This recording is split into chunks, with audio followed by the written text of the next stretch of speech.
Hi and welcome back. Today I'm going to be showing y'all how easy it is to make your own homemade mayonnaise.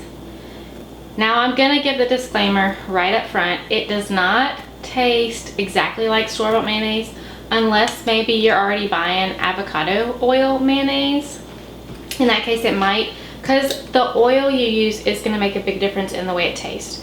So if you're wanting to make mayonnaise and you're expecting it to taste exactly like store-bought, you're probably going to be disappointed because it doesn't. And I tried quite a few recipes that were just really bad.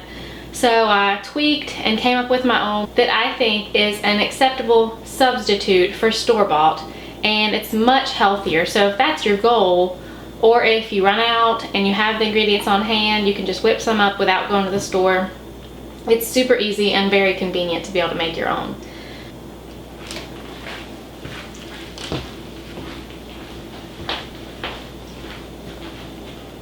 Hi and welcome back. Today I'm going to be showing y'all how easy it is to make your own homemade mayonnaise. Now, before we even start, I will say it does not taste exactly like store-bought mayonnaise. So if that's what you're wanting, you're going to be disappointed. Now, the only case, like, it may taste just like avocado oil mayonnaise from the store, a lot more like that. A lot of it's going to depend on what oil you're using. So if you want it to taste exactly like the store-bought mayonnaise that you get, you probably should try to get the same oil they use. But I want it to be healthier, so I'm using avocado oil. You could also use a very, very light olive oil, but I still think it's going to impart more of a flavor. So just know that it's not going to taste exactly like store-bought. It might take a little getting used to, but it's super easy. You can have the ingredients on hand in case you run out and you're in a pinch, or if you just like making your own homemade condiments and things. And then also, it's going to definitely be healthier. So what you need: white vinegar. I've also seen people use apple cider vinegar. You could do that, but it's going to be a little sweeter than the white vinegar. Some lemon juice, your oil of choice. I'm using avocado oil, some mustard, just regular old yellow mustard, and some salt. This is actually sea salt. I got a big, like, 5-pound bag of it, and we just refilled this. So this is actually sea salt, not the regular iodized salt. And you're gonna need an egg. Now, I am using very fresh, we gathered them yesterday, farm eggs out of our chicken yard. If you have a problem with the eggs, you can get a dozen pasteurized eggs from the store. If you have a problem with the raw egg, we don't, because I know they're super fresh, so I don't worry about it. But if that's a thing for you, you can just get some pasteurized eggs from the store. You will also need a vessel to mix your mayonnaise in. And for this method, we're using an immersion blender, which is super easy. And a note about what you make it in. I'm using a wide mouth pint jar. You want something that your immersion blender fits in pretty snugly. It doesn't have a whole lot of room in here.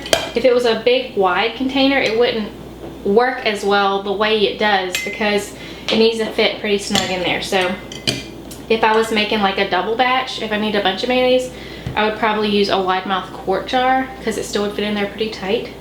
But this works perfect for the single recipe, a wide mouth pint jar. And you need an immersion blender. So let's get started. And I'm telling y'all, this is super easy. It's way easier than what you think it is. First thing before we start, you want all of your ingredients to be room temperature. So like my mustard and my lemon juice, I took it all out a couple of hours ago, so it would be really nice in room temperature. You don't want cold eggs and warm oil or cold mustard. You want it all to be room temperature. So if you're taking your eggs out the refrigerator and all that stuff, take them out a few hours early so that they will be room temperature and everything will be the same. So the first thing we're going to do is crack our egg into our container. You want it to be in the bottom of the jar first.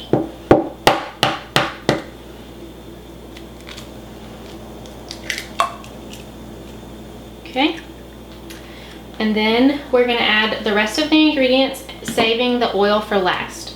So I'm gonna do a tablespoon of mustard. Now, I would recommend, if this is your first time making the recipe, to do half of the mustard and half of the vinegar and taste it. I liked it with the full amount. Like, I just kept adding it until I got the way I liked it. But you might not like it as mustardy or as vinegary. So I would recommend starting with half and then add it at the end if you want more. It's easy to just stir it in with a spoon. I would recommend starting with a half tablespoon of mustard, but the recipe is for a tablespoon, so that's what I'm gonna put in.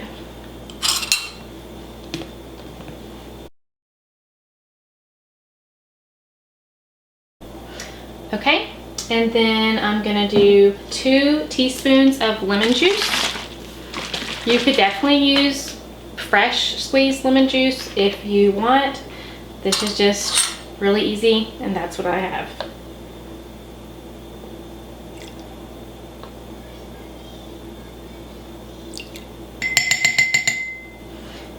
Okay, and I'm also gonna go ahead and do 2 teaspoons of vinegar.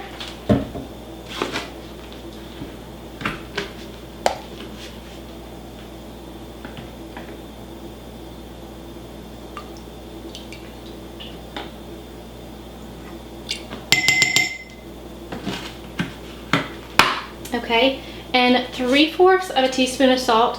I do find that this sea salt that I have is not as salty as like a regular iodized salt. So you might start off with a half a teaspoon just to make sure that you don't end up with a too salty mayonnaise. But for this, 3/4 of a teaspoon is definitely what it needs. I happen to have a 3/4 of a teaspoon. If you don't, you can just do 1/4 of a teaspoon 3 times.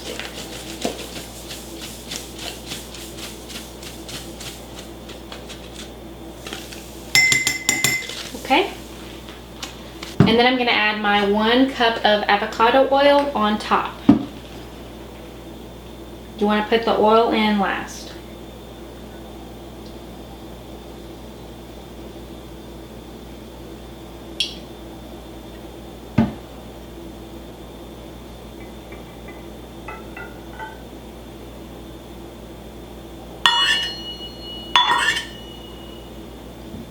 All right, and seriously, getting all the stuff in is the hard part.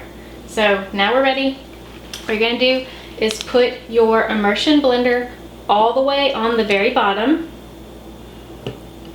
So you start at the bottom and you wanna leave it down there for a minute until you see it start emulsifying. It'll get white and look like mayonnaise. You wanna leave it down at the bottom until it starts that, and then you're gonna slowly lift it to the top.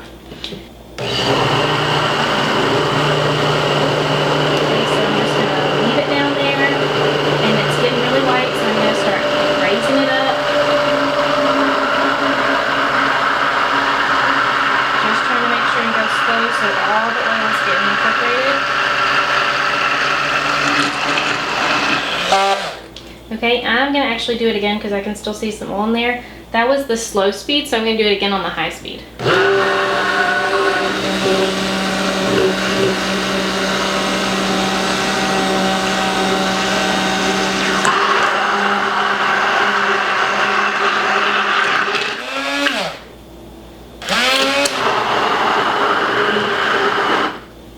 And if you notice some oil and stuff that's not quite mixed up, you can go back down a couple times.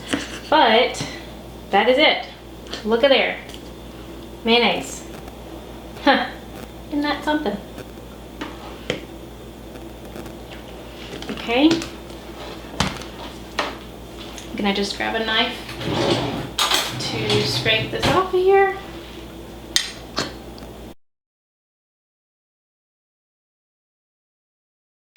And that's it, homemade mayonnaise. I didn't try it for the longest time because it just seemed daunting and difficult. And then when I did it the first time, I was like, wow, 3 minutes and you got fresh mayonnaise.